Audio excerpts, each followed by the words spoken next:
Hello everyone. Now we are going to discuss part 2 of chapter 10. This one is of class 10th topic, chapter 10, part 2. We already discussed in part 1 some of the part of this chapter, this specific chapter. And here you can see this one is activity 10.2. Which type of activity is it? Is this one? We just discussed with you. At first there is a caution. तो क्या caution है इसको देखो. Do not look at the sun directly or even into a mirror reflecting sunlight. It may damage your eyes. ये एक caution है, पहले से ही आपको बता दिया गया है कि आप इस तरह का कोई ऐसा काम नहीं करें जिससे कि कहते हैं ना, जैसे एक्सपेरिमेंट करने के पहले आपको उसके बारे में बताया जाता है कि उसकी प्रिकॉशंस कैसे कैसे ली जाती है. तो यहाँ पे भी आपके लिए एक्टिविटी जो है, तो आपके 10th क्लास के जितने भी स्टूडेंट्स हैं उसके लिए भी ये एक्टिविटी के पहले उनको प्रिकॉशंस जानना बहुत ज़रूरी हो जाता है. तो आप सनलाइट को कह रहे हैं कि आप do not look at the sunlight directly. आप सनलाइट को डायरेक्टली नहीं देखें, अपने नेक्ड आई से सनलाइट को डायरेक्टली ना देखें, और ना ही आप किसी मिरर से रिफ्लेक्ट हो रही लाइट को आप देखें. ठीक है, ये दोनों ही लाइट को आप नहीं देखें. इट में डैमेज योर आईज. ये हो सकता है कि ये आपकी आईज को डैमेज कर दे. तो एक्टिविटी परफॉर्म करने के लिए यहाँ पे पॉइंट वाइज बनाए गए कुछ पॉइंट्स दिए हुए हैं. उस पॉइंट्स को मैं प्रॉपरली रीड करके आपको बता रहा हूँ. Hold a concave mirror in your hand and direct it's reflecting surface towards the sun. तो देखिए, कॉनकेव मिरर का रिफ्लेक्टिंग सरफेस मैं अपने हाथों के थ्रू आपको समझाना चाहूंगा. कॉनकेव मिरर जो है उसका रिफ्लेक्टिंग सरफेस इनवर्ड होता है. इससे अंदर के सरफेस से सनलाइट जो आती है वो इंसिडेंट होके रिफ्लेक्ट होती है. ठीक है, आउटर सरफेस में ये क्ले होता है और इनर सरफेस जो है वो रिफ्लेक्ट करता है. तो इसमें सनलाइट जितनी भी आएगी वो इंसिडेंट होने के बाद रिफ्लेक्ट होगी.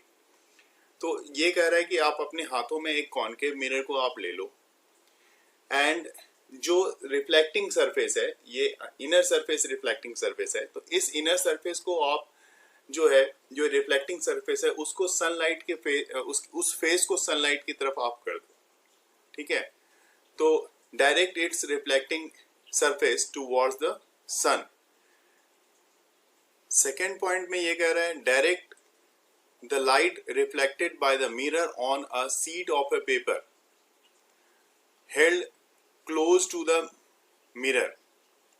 अब आपको सेकेंड केस में क्या करना है कि एक पेपर आपको लेना होगा. मैं आपको बताऊं कि एक पेपर आप ले लो.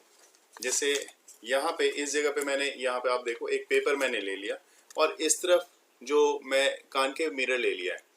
अब जो ये जो जितनी भी लाइट इस पे इंसिडेंट हो रही है कॉनकेव मिरर पे, इंसिडेंट होने के बाद जो रिफ्लेक्ट होंगी, तो इसको रिफ्लेक्ट होने के लिए इस तरह से यहाँ पे पेपर मैंने ले लिया ताकि मुझे क्या लगे, इस पे कुछ उस लाइट का इम्पैक्ट दिखे. इसका क्या इम्पैक्ट, लाइट का क्या इम्पैक्ट पड़ रहा है.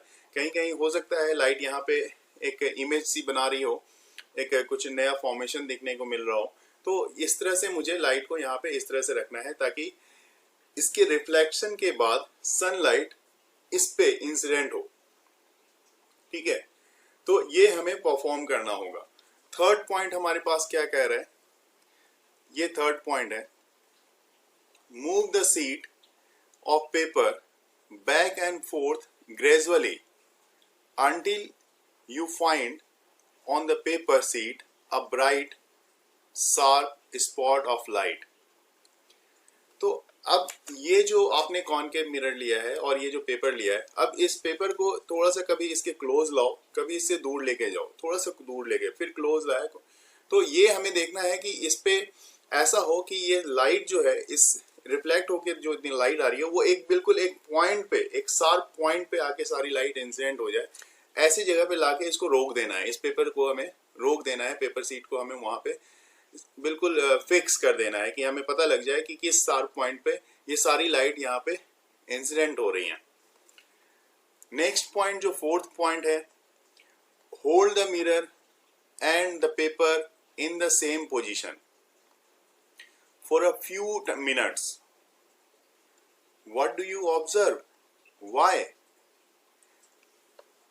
थोड़ी देर के लिए, जैसे मैंने बताया आपको, वो जो शार्प पॉइंट आपको मिल रहा है, पूरी लाइट इंसिडेंट हो रही है, आपको शार्प पॉइंट जो मिल रहा है, वहां पे आप थोड़ी देर के लिए मिरर और पेपर को होल्ड करके रखो, कुछ मिनट के लिए। कुछ मिनट के लिए आप अगर होल्ड करके रखते हो तो आप क्या ऑब्जर्व करते हो, ये पूछा गया है क्वेश्चन में। यही एक्टिविटी है आपकी, आप करके देखोगे एक्टिविटी। हालांकि इसके रिगार्डिंग इसके नीचे भी अभी जो मैं आपको इसके बाद में बताऊंगा, तो वो जस्ट कंटिन्यू करता हूं मैं, तो आपको पता लग जाएगा कि क्या इम्पैक्ट पड़ेगा, क्या उसका इफेक्ट आपको देखने को मिलेगा, उस पेपर पे क्या असर होगा, वो सारी चीजें हम लोग यहाँ पे देखेंगे। The paper at first begins to burn, producing smoke. Eventually it may even catch fire. Why does it burn? The light from the sun is converged at a point as a sharp, bright spot by the mirror. In fact, this spot of light is the image of the sun on the sheet of the paper. This point is the focus of the concave mirror. The heat produced due to the concentration of the sunlight ignites the paper. The distance of the image from the position of the mirror gives the approximate value of focal length of the mirror. Overall ये सारी चीजों को क्या बताना चाहता है, मैं आपको एक बार अच्छे से मैं समझा देता हूं। देखो, कह रहा है the paper at the first begins to burn. जब आप ऐसा करते हो कि भाई आप पेपर को वहां पे लेते हो और कॉनकेव मिरर का जैसा मैंने दिखाया, आपने यहाँ पे पेपर लिया और सारी लाइट इस पॉइंट पे, एक पॉइंट पे फोकस करने की कोशिश करते हो, तब क्या होता है, पेपर बर्न करना शुरू कर देता है, बिगिंस टू बर्न, और इवन पेपर प्रोड्यूसिंग स्मोक्स, और पेपर स्मोक मतलब धुआं भी वहां से जो है वो स्टार्ट कर देता है, पेपर से चूंकि पेपर जलना शुरू कर देता है तो वहां से धुआं निकलना शुरू हो। Eventually it may even catch fire, यहाँ तक कि ऐसा भी होता है कि वो फायर भी कैच कर लेता है, उसमें आग लग जाती है, वो आग पकड़ लेता है वहां पे। Why does it burn? क्यों ऐसे, क्यों जलता है ये? The light from the sun is converged at a point. जितनी भी लाइट होती है ना, वो सब लाइट, जितनी सारी लाइट आ रही हैं, वो सब कितनी होती है, सब इन्फिनिटी से लाइट आती है। लाइट जो सन की लाइट आती है ना, उसको it assume to be coming from infinity. तो जो भी लाइट इन्फिनिटी से आ रही है, वो कॉनकेव सरफेस पे इंसिडेंट होने के बाद, जैसा कि आप इमेज में भी यहाँ पे आप देखोगे ना, ये जो फिगर यहाँ पे बना हुआ है, इससे भी आपको पता लगेगा कि इस फिगर में देखो जितनी भी लाइट्स आ रही हैं, सब एक पॉइंट पे क्या हो रही है, कन्वर्ज हो रही है। आप देखो यहाँ पे, ये इस तरह से लाइट आई, एक पॉइंट पे आके कन्वर्ज हो रही है, इस पॉइंट पे आ रही है। दूसरी भी लाइट आई, इसको भी आप ऑब्जर्व करोगे, ये भी एक पॉइंट पे कट कर रही है। तीसरी भी लाइट आ रही है, ये भी एक पॉइंट पे कट कर रही है। इस तरह से जितनी भी लाइट आ रही हैं, वो सब एक पॉइंट पे आती हैं। तो जो सनलाइट होती है, उस सनलाइट की अगर इंडिविजुअल लाइट की जो टेम्परेचर है वो तो कुछ होगी ही, ऑब्वियस सी बात है। अब सारे जितनी भी लाइट अगर मर्ज करके एक सर्टेन पॉइंट पे आएगी, तो नेचुरल बात है कि वहां पे जो उसकी इग्निशन टेम्परेचर होती है वो इंक्रीज कर जाएगी, और इंक्रीज करेगी तो वो पॉइंट, जिस पॉइंट पे आपने उस पेपर को प्लेस किया हुआ है, वो पॉइंट को वो बर्न कर देता है। और बर्न करने के पहले ऑब्वियस सी बात है, इग्निशन टेम्परेचर पे आने से के ड्यूरेशन में वो वहां से बर्न करता है, तो फ्यूम्स भी वहां से निकलेगा। तो यही बात होती है कि यहाँ पे कहा गया है, as the sharp bright spot by the mirror, है ना, जो शार्प पॉइंट होती है वो जितना भी शार्प पॉइंट होगा, मतलब जितनी भी लाइट उस जगह पे कन्वर्ज होंगी, वो उतना ही ज्यादा शार्प लाइट वहां पे फॉर्म होगा, और जितनी ज्यादा शार्प लाइट उस पॉइंट पे इंसिडेंट होगा उतनी ही ज़्यादा वहाँ पे इग्निशन टेम्परेचर ज़्यादा होगी। इससे क्या होगा, वो पेपर जो है वो स्टार्ट हो जाएगा, वहाँ से उसकी इग्निशन टेम्परेचर चूंकि उसको मिल चुकी है तो वो वहाँ से बर्न करना स्टार्ट हो जाता है। तो इसी के बारे में यहाँ पे बताया गया है। अब मैं आपको यहाँ पे बता दूं, in fact this spot of light is the image of the sun on the sheet of the paper।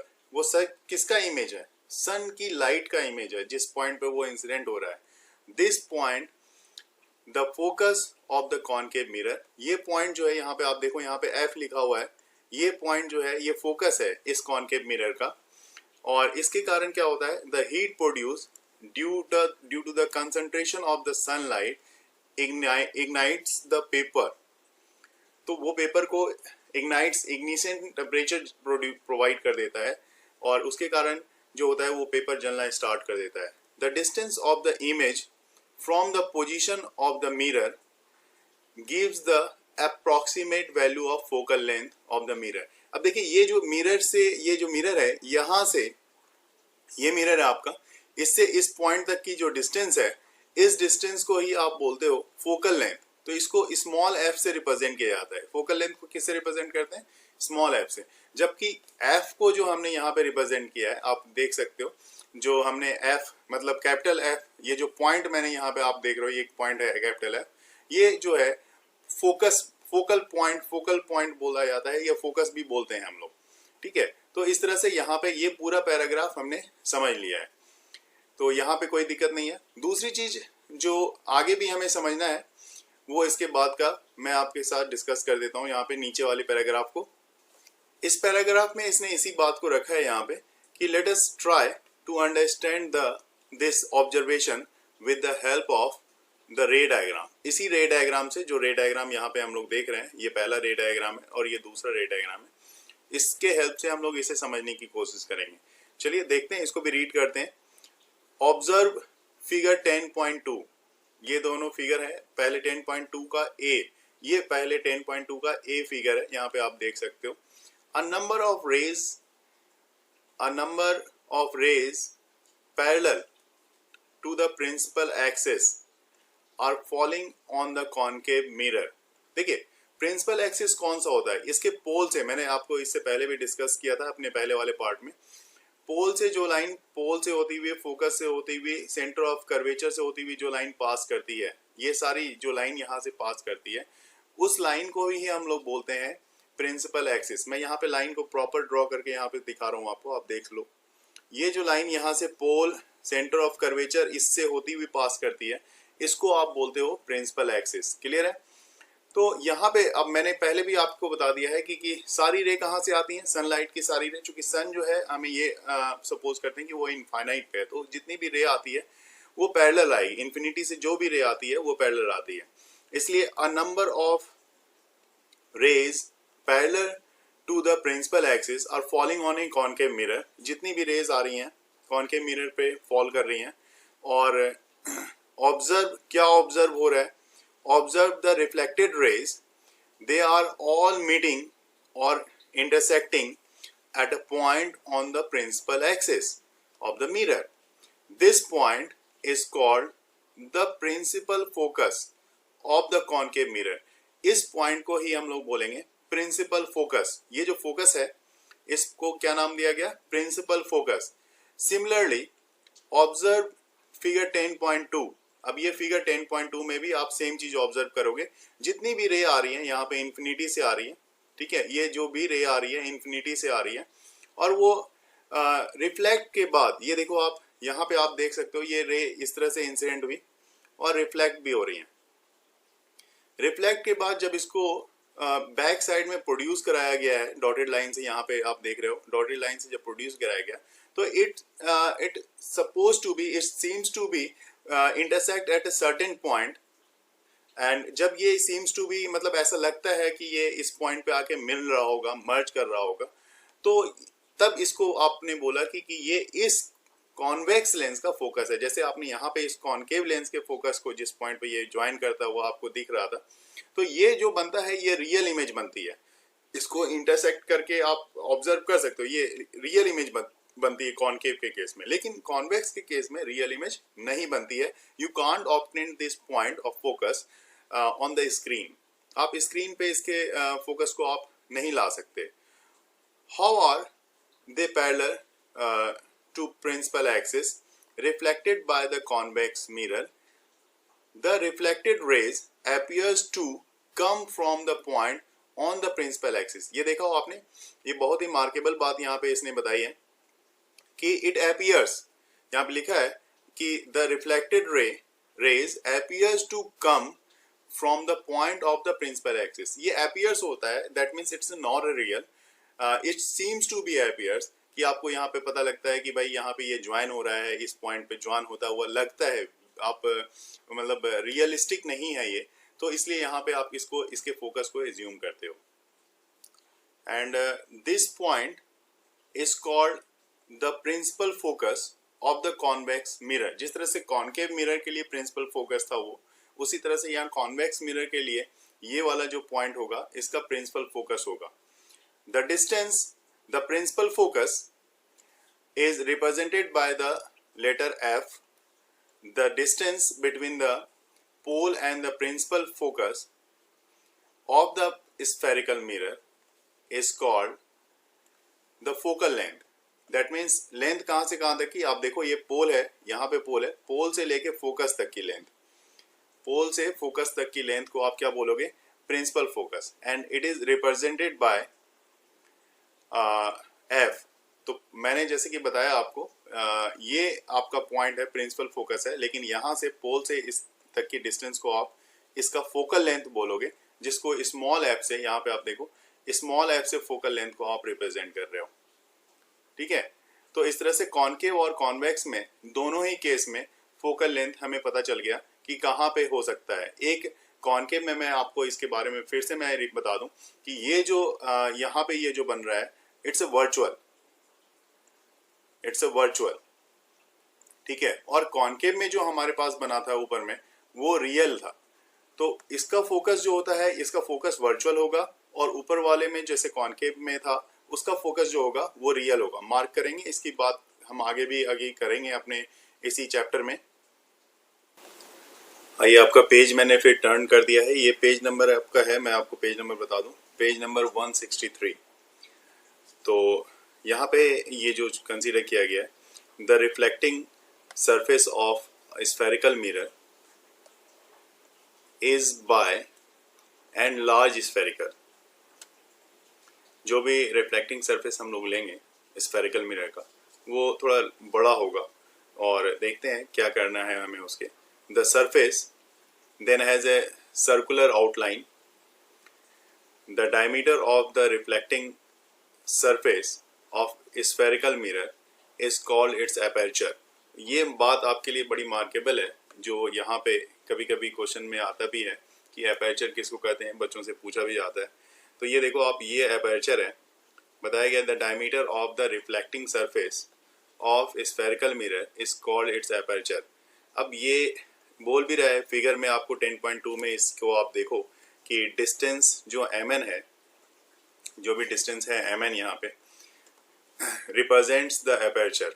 तो मैं यहाँ पे आपको दिखाऊं कि वो जो रिफ्लेक्टिंग सरफेस बनी हुई थी ना, उसके लिए मैं आपको दिखा दूं। ये इस तरह का एक सरफेस था, चाहे मैं कॉनकेव के लिए कंसीडर कर लूं। तो यहाँ पे जो वहाँ पे डायग्राम में बना हुआ था वो चीज़, वो mn इसी को यहाँ पे दिखाया था। तो मैं फिर से यहाँ पे एक छोटा सा ड्रॉ करके आपको दिखाना चाहूँगा कि एपर्चर क्या होता है। जैसे यहाँ पे मैंने दिखाया, ये यहाँ पे इसी डायग्राम में मैं यहाँ पे m और n ये ले लेता हूँ। अब देखो, जितनी भी रिफ्लेक्टिंग सरफेस है, अगर मैं इसको, ये आप समझ रहे हो कि ये मैं कॉनकेव मिरर अगर कंसीडर कर रहा हूँ इसको, तो ये कॉनकेव मिरर ही सही, ये कॉनकेव मिरर मैंने ये कंसीडर कर दिया। तो जितनी भी लाइंस हैं, जितनी भी नंबर ऑफ लाइट्स यहाँ पे इंसिडेंट होंगी, तो इसी एपर्चर से ही तो होगी। तो the diameter of reflecting surface है ना, डायमीटर क्या होगी। अब यहाँ से आप देखो डायमीटर आप कैसे बनाओगे, अगर इसी का, चूंकि आपको पता है मिरर तो स्फेयर का ही पार्ट होता है, तो स्फेयर का पार्ट होता है तो इसकी कुछ डायमीटर तो होगी यहाँ से यहाँ तक की। तो ये जो डायमीटर, जो स्फेरिकल सरफेस का ये डायमीटर है ना, उसकी बात हो रही है। ये spherometer is called the aperture. तो एपर्चर ये है, एम से लेके यहाँ पे जो मैं दिखा रहा हूँ, एम से लेके एन तक का जो डिस्टेंस है आपका, एपर्चर वो है एम टू एन, जहाँ से कि जो लाइट आएगी ना और लाइट रिफ्लेक्ट होगी इस तरह से, ये लाइट इंसिडेंट होगी, ये एपर्चर है। वो सरफेस जिससे लाइट, नंबर ऑफ लाइट्स वहाँ पे रिफ्लेक्ट होगी, वो एपर्चर है। And we also consider, we shall consider in our discussion, ये बात भी आप ध्यान से देखो जो मैं अभी आपके लिए रीड कर रहा हूँ। We shall consider in our discussion only such spherical mirrors whose aperture is much smaller than its radius of curvature। तो यहाँ पे मैंने इसलिए ये चीज़ मैंने आपको यहाँ पे मार्क कर दिया है। देखिए सबसे बड़ी बात यहाँ पे ये होगी कि मैंने जो ड्रॉ किया आप देख भी रहे होगे कि ये जो रेडियस ऑफ कर्वेचर यहाँ से यहाँ तक, पोल से लेके पोल से यहाँ तक का, सेंटर ऑफ कर्वेचर तक का जो डिस्टेंस है, इसको बोला जाता है रेडियस ऑफ कर्वेचर। इसको हम लोग आर से रिप्रेजेंट करते हैं। तो यहाँ पे आप देख भी रहे होगे कि ये जो एम एन है, जो एपर्चर है, इससे कहीं ज़्यादा बड़ा मैंने मतलब उसके रिस्पेक्ट में तो बड़ा बनाया ही है। तो यहाँ उसी की बात की जा रही है कि we shall consider in our discussion, हम अपनी डिस्कशन में सिर्फ इसी चीज़ों को डिस्कस करेंगे, उस तरह के मिरर के लिए डिस्कस करेंगे, उस तरह के स्फेरिकल मिरर की बात करेंगे जिसका एपर्चर जो है is much smaller than the radius of curvature, जिसका रेडियस ऑफ एपर्चर जो होगा वो काफ़ी छोटा होगा रेडियस ऑफ कर्वेचर से। तो ये डायग्राम से भी आप देख रहे होगे, तो इसलिए यहाँ पे इसके बारे में बात की गई है। हालांकि देखिए अभी इसके बीच का रिलेशन भी है, वो रिलेशन भी मैं आपके साथ डिस्कस करूँगा। नीचे में और भी सारी चीज़ें दी हुई है, तो इसको पहले मैं क्लीन कर देता हूँ और उसके बाद बात करते हैं कि रिलेशन क्या होता है, रेडियस ऑफ कर्वेचर और फोकल लेंथ के बीच का रिलेशन क्या होता है, वो मैं बता रहा हूँ आपको। देखिए तो ये देखो आप, is there a relationship between the radius of curvature R and focal length F? क्या कोई रिलेशन है आर और एफ के बीच का? कोई रिलेशन है रेडियस ऑफ कर्वेचर और फोकल लेंथ के बीच का मिरर के लिए, स्फेरिकल मिरर के लिए? और जो भी रिलेशन होगा ना, चाहे वो कॉनकेव मिरर के लिए हो या कॉन्वेक्स मिरर के लिए हो, वो सेम होगा। इसलिए ये बात सिर्फ कॉनकेव या कॉन्वेक्स के लिए नहीं, स्फेरिकल मिरर के लिए की गई है। तो for a spherical mirror of small apertures the radius of curvature is found to be equal to the twice of the focal length. जो रिलेशन यहाँ पे दी हुई है R इक्वल टू 2F, यहाँ पे आप देख पा रहे हो R इक्वल टू 2F, ये कुछ न्यूमेरिकल्स को सॉल्व करने में बहुत हेल्पफुल होगा। छोटा सा फार्मूला है, तो R इक्वल टू आपके पास फार्मूला क्या आ गया, 2F का मतलब रेडियस ऑफ कर्वेचर जो होता है वो फोकल लेंथ का डबल होता है। This implies that principle of focus of spherical mirror lies midway between the pole and the center of curvature। ठीक है, प्रिंसिपल ऑफ फोकस जो है, इसका मतलब देखो अभी जो मैंने यहाँ पे ड्रॉ किया था, फोकस इसका मतलब क्या होता है, मैं यहाँ पे अगर फिर भी एक रफ डायग्राम से आपको दिखाना चाहूँगा। ये मान लो कि हमने एक मिरर बना लिया और यहाँ पे आपको दिखा दिया कि ये देखो आप इस तरह से, तो ये कॉनकेव मिरर ही मैं ले रहा हूँ, यहाँ पे चेक कर लो आप, देखो कॉनकेव मिरर मैंने ड्रॉ कर दिया और मैं कह रहा हूँ कि ये फोकस है, ठीक है, फोकस है यहाँ पे, और ये जो है ये सेंटर ऑफ कर्वेचर है। तो देखो फोकस मतलब फोकल लेंथ जो हो गया वो पोल से देखी जाती है, तो ये पोल है आपका, इस पोल से यहाँ तक की जो लेंथ है वो फोकल लेंथ है। और फोकल लेंथ का अब यहाँ तक का जो अगर आप बता रहे हो कि भाई ये टोटल लेंथ कितनी होती है, तो टोटल लेंथ अगर आप बोल रहे हो कि ये R है, रिलेशन देखने की बात हो रही है, तो ऑब्वियस सी बात है ये P से F तक की डिस्टेंस, P से F तक की डिस्टेंस स्मॉल f हो गई, और C से F तक की डिस्टेंस भी जो है ये भी स्मॉल f हो जाएगी। तो स्मॉल f और स्मॉल f मतलब 2f के इक्वल हो गया। तो इसका मतलब ये जो पॉइंट है फोकस जो है वो इसके मिड पे रहा होगा, सेंटर ऑफ कर्वेचर और पोल के बीच में रहा होगा। तो प्रिंसिपल फोकस जो है, ये प्रिंसिपल फोकस ये रहा आपका, ये प्रिंसिपल फोकस जो है स्फेरिकल मिरर के लाइज कर रहा होगा बिल्कुल मिडवे में, इसी की बात ये कर रहा है ना। बिल्कुल सेंटर में, बिल्कुल मिडवे में ये लाइज कर रहा होगा। इसी के बारे में ये बता रहा है यहाँ पे। देखेंगे अब इसमें हमें क्या देखना है कि image formation bye spherical mirror. Spherical mirror के थ्रू क्या इमेज फॉर्मेशन हो सकती है, किस टाइप की इमेज फॉर्मेशन होगी, ये बहुत बड़ा क्वेश्चन मार्क लगा हुआ है। अब देखिए, सबसे पहले आपके पास क्या दिया, you have studied about the image formation by the plane mirrors. Obvious ही बात है, आपने स्टडी कर लिया है कि प्लेन मिरर में आप जितने डिस्टेंस पे खड़े होते थे उतने ही सेम डिस्टेंस पे आपकी इमेज बनती थी और सेम साइज की बनती थी, है ना।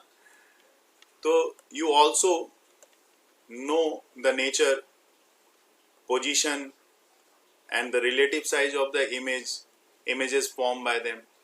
ठीक है, सारी नेचर हमने समझ लिया, क्योंकि हमें ये पता लग गया नेचर के बारे में। अगर आप मैं पूछूं तो कैसा बनता था, तो आपको पता है भाई वो वर्चुअल था, है ना, वर्चुअल था, इरेक्ट था। पोजीशन क्या थी, तो पोजीशन उसकी जो है जितने पोजीशन पे ऑब्जेक्ट होता था उतने ही डिस्टेंस पे बैक साइड में उसकी इमेज बनती थी। रिलेटिव साइज क्या थी, तो सेम थी रिलेटिव साइज। तो ये सारी चीजें, फीचर्स जो है, इसके बारे में आपने, जो प्लेन मिरर की बात कर रहा हूँ मैं, तो प्लेन मिरर के बारे में आपने जान लिया है। ठीक है, अब जो है सवाल है कि how about the images form by the spherical mirrors. किस तरह के इमेजेस फॉर्म होंगे स्फेरिकल मिरर के through.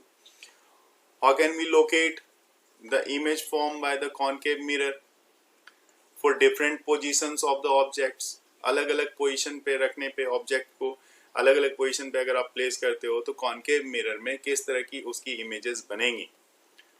Are the images real, क्या वो रियल होंगी, अदरवाइज वर्चुअल होंगी। आर दे इनलार्ज, या वो बहुत बड़ी होंगी या बहुत छोटी होंगी, डिमिनिस्ड होंगी। और they have the same size, या वो फिर सेम साइज की होगी। ये बिल्कुल, ये सारी चीजें यहाँ पे हमें समझना होगा। We shall explore this with an activity. जो एक्टिविटी हमारे पास नीचे दी हुई है, एक्टिविटी आप देख रहे हो 10.3, इस एक्टिविटी के थ्रू हम समझने की कोशिश करेंगे कि हमें क्या, जो स्फेरिकल मिरर की प्रॉपर्टी हमें क्या मिल सकती है। You have already studied, you have already learned a way of determining the focal length of a spherical या concave mirror. कॉनकेव मिरर का तो हमने देखा था उधर, कि जो डायग्राम में हमने देखा था कि फोकस कहाँ पे आती थी। तो जितनी भी रेज इंसिडेंट हो रही हैं और आफ्टर रिफ्लेक्शन वो एक पॉइंट पे कन्वर्ज होती थी, तो वो उस कॉनकेव मिरर का फोकस होता था। तो in activity 10.2 you have seen that a sharp bright spot of light you got on a paper is in fact the image of the sun, right? बिल्कुल सही बात है। वो जो पेपर पे हम लोग शार्प लाइट ऑब्टेन करते थे, वो क्या होता था, वो इमेज होता था उस सन का। तो इट वॉज टाइनी, बहुत ही छोटा, रियल, इन्वर्टेड इमेज। मैंने बार बार वहां पे इस बात को वहां पे फोकस किया था, मैंने बोला भी था कि देखो कॉनकेव में रियल बन रही है, तो देखिए यहाँ पे रियल ये बात लिख दी इसने, और इन्वर्टेड इमेज भी बन रही है। तो इन्वर्टेड जब भी होगी तो वो रियल होगी। You got the approximate focal length of the concave mirror by measuring the distance of the image from the mirror. ठीक है, आप यहाँ से फोकल लेंथ ले सकते हो। फोकल लेंथ, एक अप्रॉक्स फोकल लेंथ आपको यहाँ पे मिल जाएगा। इस जिस तरह से अगर सनलाइट को कन्वर्ज करा के जिस पॉइंट पे हम लोग फाइंड आउट कर रहे हैं, तो वहाँ से अप्रॉक्स फोकल लेंथ हमें जरूर मिल सकता है। Take a concave mirror, okay, find out its approximate focal length in the way described above. ऊपर में हमने देखा ही, जैसे फोकल लेंथ निकाला है वैसे ही कह रहा है निकाल लो आप। Note down the value of focal length. You can also find it out by obtaining image of the distant object on a mark sheet of paper, on a sheet of paper. तो जैसे भी है, whatever you want, already we have already discussed above कि we can, how can we find out the focal length of a concave mirror. Now, during this activity, mark a line on a table with a chalk. आप mark कर लो line से, chalk से table पे mark कर दो line. Place the concave mirror on a stand. एक stand पे आप concave mirror ले लो. Place the stand over the line such that its poles lies over the line. अब वो line जो है poles के ऊपर होनी चाहिए. Draw with chalk 2 more lines parallel to the previous line such that the distance between any two successive lines is equal to the focal length of the mirror. These lines will now correspond to position of the point. अब जो points वो line आपको बता रहा है वो है एक पहला pole, दूसरा focus and तीसरा center of curvature respectively. Remember, for a spherical mirror of a small aperture, the principal focus f lies midway between the pole and the center of curvature. ये तो मैंने बता दिया आपको, इसको ध्यान में रखना है. ठीक है, यहाँ तक आपको सारी एक्टिविटी करने के पहले आपको ये सारी तैयारी करनी है. अब मेन एक्टिविटी तो आपको यहाँ से स्टार्ट करनी पड़ेगी. देखिए सबसे से क्या लेना पड़ेगा, कीप अ ब्राइट ऑब्जेक्ट.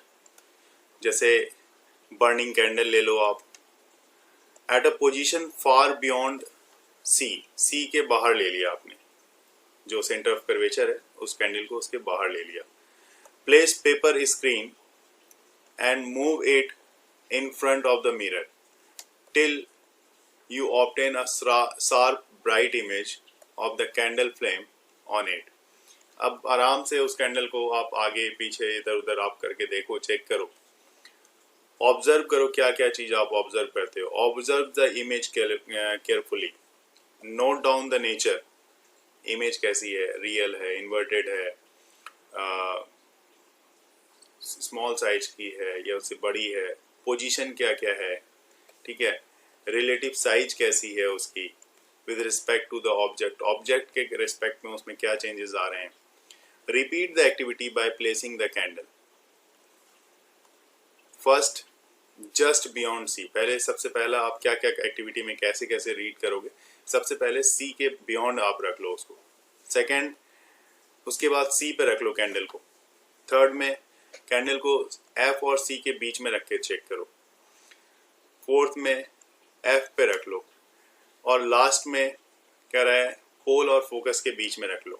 इस सब जगह पे रख के आप अपनी रीडिंग को नोट करते जाओ. आप क्या ऑब्जर्व कर रहे हो वो सारी चीजें आप नोट करो.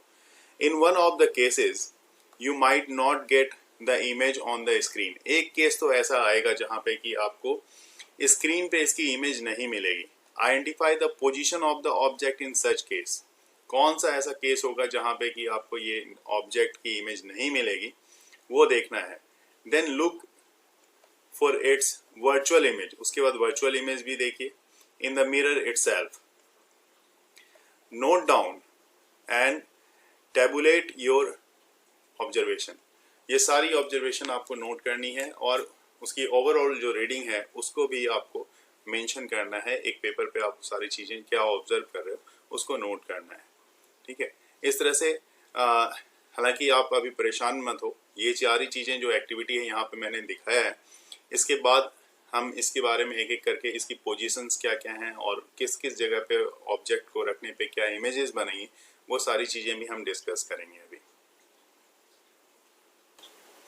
अब आपकी जो रीडिंग थी, जो ऑब्जर्व किया आपने, उसके बारे में बात कर लेते हैं कि आपने क्या ऑब्जर्व किया.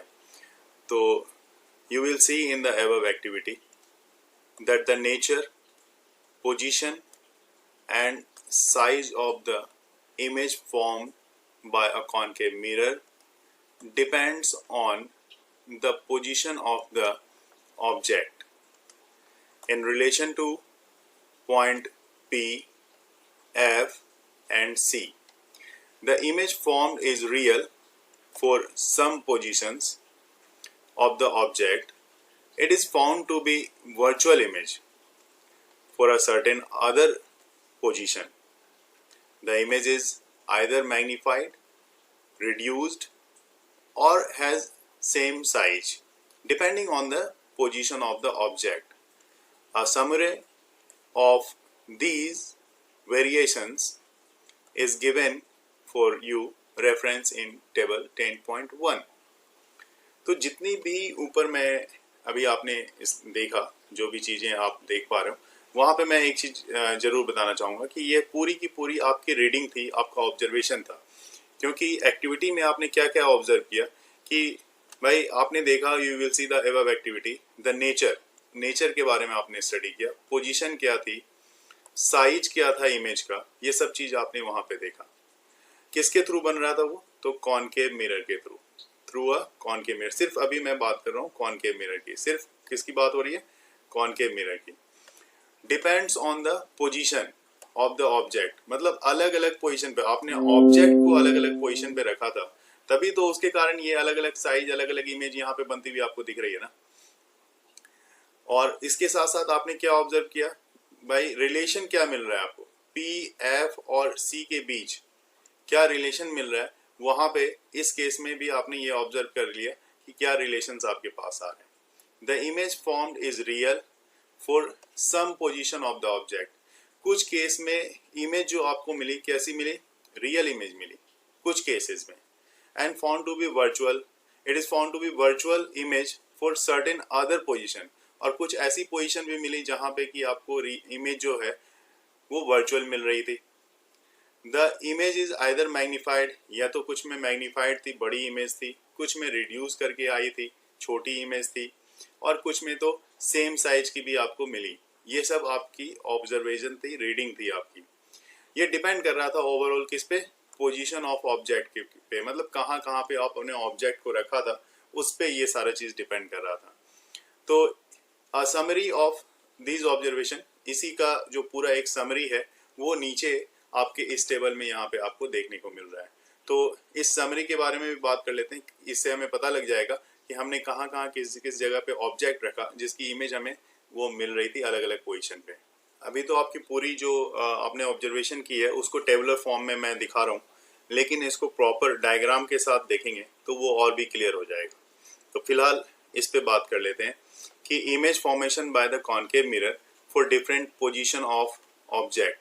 देखिए ऑब्जेक्ट को कहाँ रख रहे हैं, तो पहला मैंने कॉलम यहाँ पे आपके लिए बनाया हुआ है कि पोजीशन ऑफ द ऑब्जेक्ट्स, दूसरा कॉलम है पोजीशन ऑफ द इमेज, तीसरा कॉलम है साइज ऑफ द इमेज, और चौथा कॉलम है नेचर ऑफ द इमेज, कैसी कैसी नेचर होगी। तो देखिए अगर आप इन्फिनिटी पे ले रहे हो, ठीक है, पहला केस है आपका फर्स्ट केस, अगर आप इन्फिनिटी पे लेते हो, ऑब्जेक्ट इन्फिनिटी पे है, तो ऑब्वियस सी बात है जितनी भी रे आती है ना वो कहाँ पे कन्वर्ज होगी? वो इसके फोकस पे। तो एट द फोकस इमेज कहाँ बन गई? फोकस पे बन गई। और साइज कैसे? तो जैसा मैंने देखा फोकस पे बन रही है तो पॉइंट लाइक थी, मतलब पॉइंट साइज यहाँ पे आप देख सकते हो, और यह कह सकते हो कि आप हाईली डिमिनिश थी वो, ठीक है। और लेकिन रियल बन रही थी वो, रियल और इन्वर्टेड, ठीक है, रियल और इन्वर्टेड बनेगी। अब सेकंड केस की बात कर लेते हैं। आप सेकंड केस में आप क्या, आप जैसे जैसे थोड़ा सा आप मूव करो, मतलब इन्फिनिटी से आप आ रहे हो मिरर की तरफ, तो मिरर की तरफ आ रहे हो तो एक बार हमने क्या सोचा कि बियॉन्ड सी लेते हैं, सेंटर ऑफ कर्वेचर के बाहर, मतलब अगर हमारी इमेज इस तरफ है, मिरर इस तरफ है, तो यहाँ से रे आ रही है, तो बियॉन्ड सी एक बार लेके देखेंगे तो वहां पे क्या होता है। तो देखिए इमेज कहाँ पे बन रही है, पोजीशन ऑफ इमेज कहाँ कहाँ है? फोकस और सेंटर के बीच में है। मैंने बताया ना, अभी आपको इसके बारे में जब मैं डायग्राम के साथ डिस्कस करेंगे तो वो और क्लियर होगा। तो अभी मैं टेबुलर फॉर्म को सिर्फ डिस्कस कर रहा हूँ।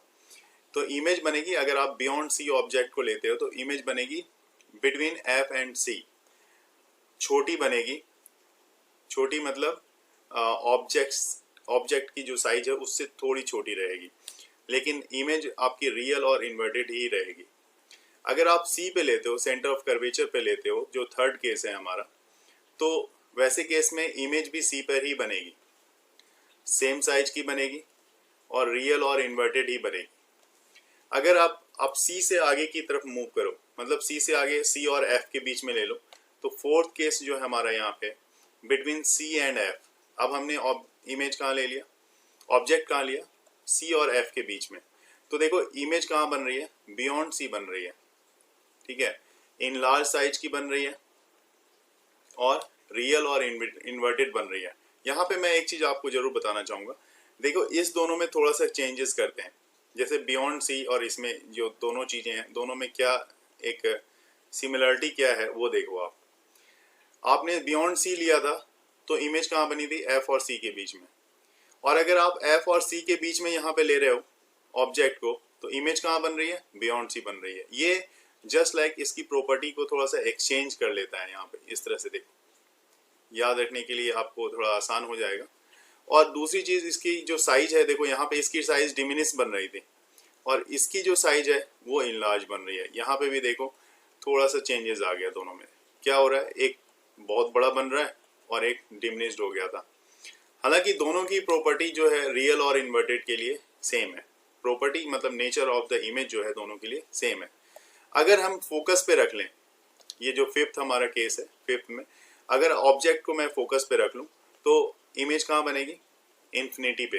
तो इसको भी मैं चाहूंगा कि आप इससे कंपेयर करके देखो, पहले वाले से कंपेयर करके देखो। इसमें क्या था आपका कि आपने यहाँ पे ऑब्जेक्ट को इन्फिनिटी पे लिया था तो इमेज कहाँ बनी थी, फोकस पे। तो अगर इस बार अगर आप ऑब्जेक्ट को ही फोकस पे ले लोगे तो इमेज कहाँ बनेगी, इन्फिनिटी पे।